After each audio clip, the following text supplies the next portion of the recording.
Warahmatullahi wabarakatuh. Asyhadu an la ilaha illallah wa asyhadu anna Muhammadar Rasulullah. Allahumma sholli ala sayyidina Muhammad wa ala ali sayyidina Muhammad. Hasbunallah wa ni'mal wakil, ni'mal maula wa ni'mal nasir. Segala puji bagi Allah. Lagi dan lagi saya diberikan kesempatan untuk bertatap muka kepada tamu-tamu Allah. Masya Allah, melihat kopernya aja hati saya udah loncat-loncat. Kapan ya saya bisa tarik ini, naik bandara, turun di Madinah, atau Jeddah, naik kereta api cepat. Masya Allah. Dan ibu-ibu, bapak-bapak sebentar lagi bulan depan akan menggotong ini koper. Masya Allah, merinding saya bapak ibu. Hormat saya kepada Pak Ustadz, para habaib, Masya Allah, izinkan saya fakir ilmu ini sedikit berbagi. PT Rilah Saidah Haramain bersyukur ibu-ibu, bapak-bapak bisa berangkat dengan saudari saya Bu Eva, salah satu jemaah Majelis Taklim Arafah yang sangat istiqomah, dan beliau sangat sabar insya Allah menghadapi tamu-tamu Allah. Karena apa? Karena ini masalahnya bukan bisnis, masalahnya adalah melayani tamu Allah. Adakah tamu yang lebih istimewa daripada tamu Allah? Saya tanya, Bu, Bapak, diundang Presiden RI, bangga nggak? Bangga nggak? Senang nggak? Koper kita siap-siapin, baju kita matching-matchingin, mau ketemu Pak Presiden. Bagaimana ini? Kita mau ketemu yang ngasih kita hidup, Bapak Ibu. Yang hidup mati kita tuh ada di tangannya. Masya Allah, Masya Allah. Nggak tahu kenapa kalau disuruh motivasi umroh, saya kok jadi baper sendiri, Bapak Ibu. Saya merasa bersyukur walaupun saya nggak ikut Bapak Ibu. Paling tidak saya sudah mengantarkan Bapak Ibu. Mudah-mudahan ada nih ucapan-ucapan saya ini yang terngiang-ngiang nanti di saat Ibu berada di tanah suci Mekah dan Madinah. Bapak Ibu yang saya muliakan, berangkat umroh bukan karena kaya, Bu, Pak. Banyak orang kaya udah keliling dunia, banyak, tapi nggak terpanggil buat umroh. Karena yang memanggil umroh itu bukan fulus, bukan. Yang memanggil kita berangkat umroh itu Allah, yang menggerakkan hati kita, Bapak Ibu. Ada di pelosok desa sana yang mengumpulkan uang rupiah demi rupiah, janda tua berangkat umroh, Bapak Ibu. Duit dari mana? Secara akal sehat rasanya nggak percaya. Tapi itulah kalau Allah punya mau saya. Dan Bapak Ibu, Masya Allah, salah satu dari sekian manusia yang digertakkan hatinya oleh Allah. Bu, orang kalau berangkat umroh, ojo hitung-hitungan, Bu. Pak, berapa berangkat umroh? 40 juta. Larang yo. Sekarang kita hitung-hitungan. Sholat di Masjidil Haram berapa rakaat? Pembalasannya berapa, Bapak Ibu? 100.000 kali dengan sholat kita di rumah kita. Hitung-hitungannya, Bu, kalau kita hitung-hitung usia kita ini tinggal di dunia ini 250 tahun, baru bisa kita menyamaikan sholat kita yang dibayar oleh Allah 100.000 kali. Gak ada ceritanya orang umroh miskin itu, gak ada ceritanya. Yang jelas umroh satu ke umroh yang lain, Allah gugurkan dosa-dosanya, Allah ampunkan dosa-dosa, dan Allah berikan berlimpah rezeki dan rahmat. Makanya jangan kaget, Bapak Ibu. Orang kalau udah kena di hati ini, kalau udah berangkat umroh, pasti pengen balik lagi. Belum pulang, lama udah kepengen balik lah. Itu salah satu doa yang diucapkan oleh Nabi Ibrahim ribuan tahun yang lalu. Nabi Ibrahim berdoa kepada Allah, ya Allah, jadikan kota ini kota yang kau berkahi, yang berbondong-bondong orang datang ke sana. Dan terbukti setelah ribuan tahun. Siapa yang gak kepengen datang ke sana, Bapak? Walaupun lebih daripada kita jalan-jalan ke Eropa bergaya-gaya, enak, nyaman, tapi kita di sana nggak senang-senang loh. Ya Bu, iya kalau ibu-ibu yang penginapannya dekat, yang jauh, jalan Bu, dari pelataran Masjidil Haram ke Ka'bah aja juga udah jauh Bu. Ya Bu, jadi memang perlu seperti Bu Eva bilang, fisik yang diutamakan itu, fisik. Tapi nggak usah khawatir, Allah undang kita. Pasti Allah sehatkan kita. Ya Bu, ya Bu, yakin. Karena persangkaan kita itu yang akan dikabulkan oleh Allah. Kalau belum apa-apa kita udah ngomong cepot-cepot kaki Bu, nanti asal aurat masih. Nanti kejadian beneran Bu, kejadian beneran. Optimis, sehat, aku harus berangkat. Bu, ini saya cerita akhir Ramadan saya berangkat. 10 hari terakhir saya berangkat umroh. Ibu tahu kan kondisi kalau di akhir Ramadan kayak apa? Di pesawat ada seorang bapak-bapak, gak bisa apa-apa. Begini, maaf saya contohkan. Hanya begitu. Dipotong sampai pramugarinya bilang begini, ini travelnya siapa? Kok diizinkan kondisi seperti ini? Saking gak bisa apa-apa, cuma mangap tok. Karena dia penyakit kanker apa itu, tulang atau apa, sehingga nggak bisa bergerak sama sekali. Itu berada duduknya di samping saya di sini, di situ.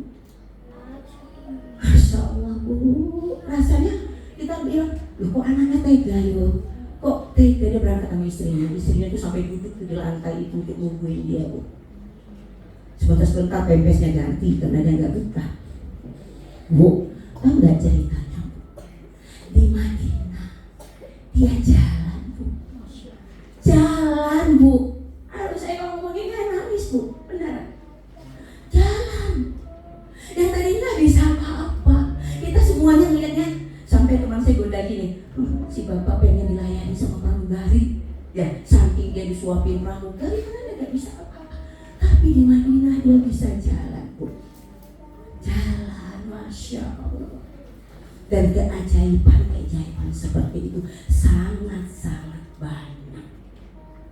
Ya Bu, jadi luar biasa Bu, kalau Allah yang punya Baitullah ngundang kita, pasti Allah persiapkan semua fasilitas yang terbaik buat tamu-tamunya.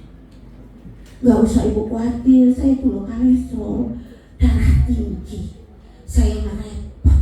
Aduh, jangan mikir yang begitu-begitu. Serahkan saja kepada Allah yang punya Baitullah.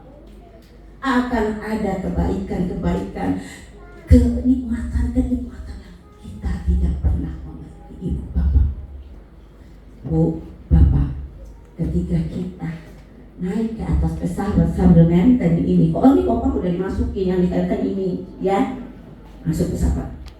Ketika kita masuk di pesawat, Bapak Ibu, ingatkan, bisikkan di hati saya sedang berada di keranda kematian. Kenapa saya berkata seperti itu? Ada yang jamin Ibu bisa pulang kembali? Ada yang jamin? Dan ada yang jamin.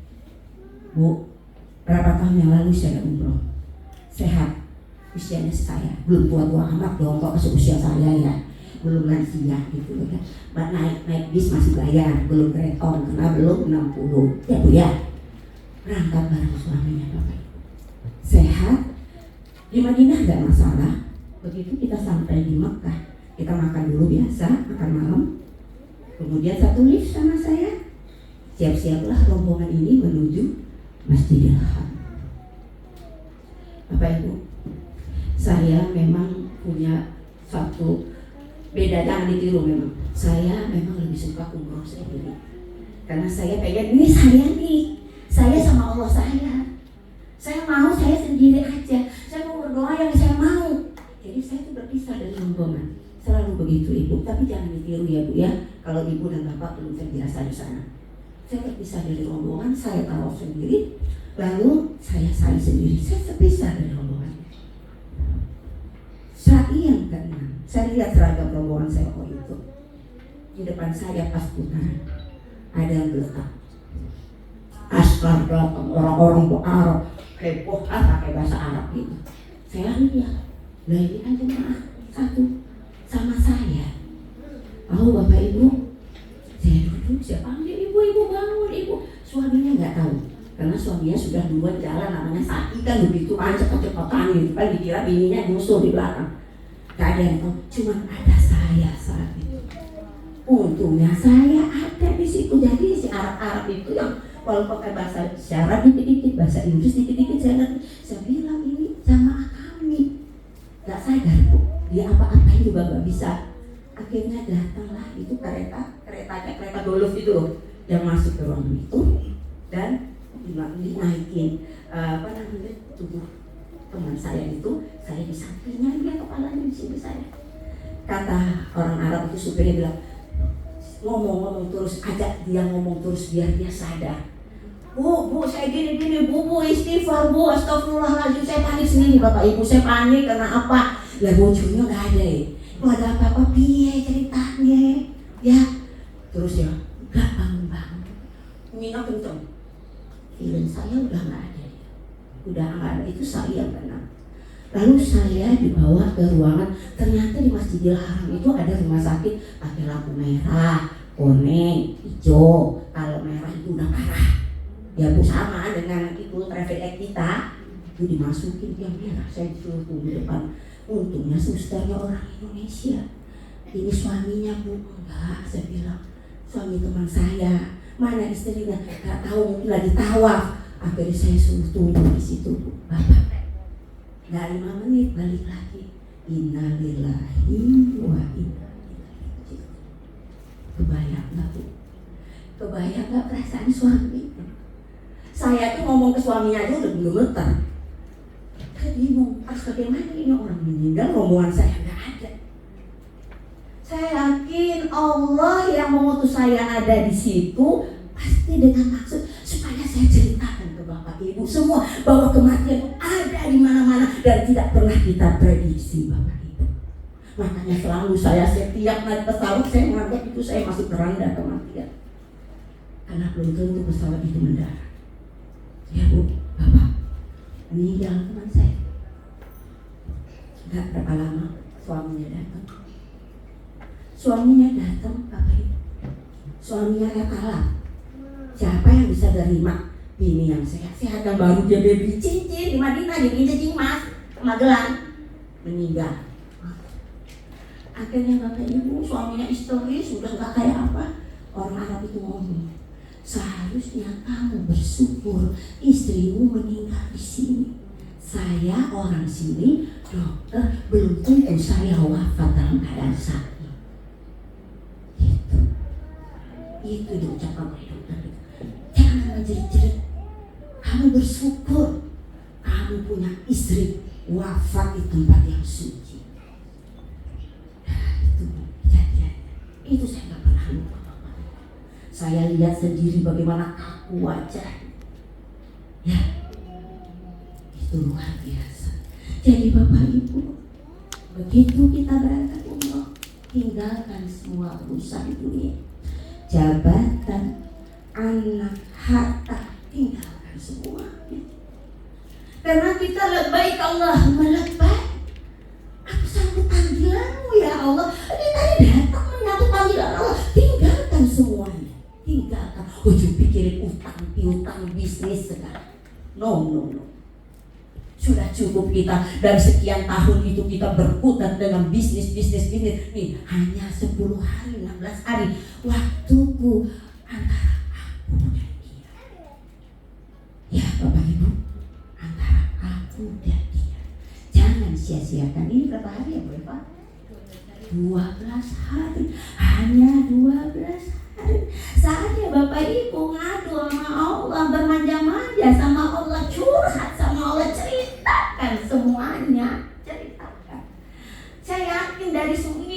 pakai wajah banyak masalah semua. Ya, ngadu sama Allah. Hanya Allah yang tahu. Emang kita bisa ngadu di sini bisa, tapi di sana ada tempat-tempat mustajab. Ya, Bapak Ibu. Ngadu kepada manusia capek, Bu, capek, nggak akan ada solusi. Tapi ngadu kepada Allah pasti ada solusi. Ya apa-apa Bapak Ibu, saya umur ini sebenarnya niat saya itu ya, saya pengen punya mantu, saya pengen punya cucu. Enggak apa-apa, orang niatnya minta ke Allah, kok siapa bilang itu syirik? Enggak, mintalah sebanyak-banyaknya kata Allah. Allah gak pernah membatasi, minta dari tanah dan tempat yang suci itu kita minta kepada Allah. Ya Bapak Ibu, udah aja. Next saya akan berbicara lagi karena masih banyak waktunya, karena kegiatannya akan panjang. Insya Allah Bapak Ibu, pesan saya, Bapak Ibu jangan lupa bawa sabar, syukur, sabar, syukur. Ya Bu, bila nanti ada kekurangan pelayanan itu biasa Bu, biasa Bu. Jangan banyak protes. Ya Bu, banyak syukur aja. Ibu sudah menjadi tamu Allah itu sudah alhamdulillah. Saya rasa demikian, wabillahi taufiq wal hidayah. Assalamualaikum warahmatullahi wabarakatuh. Masya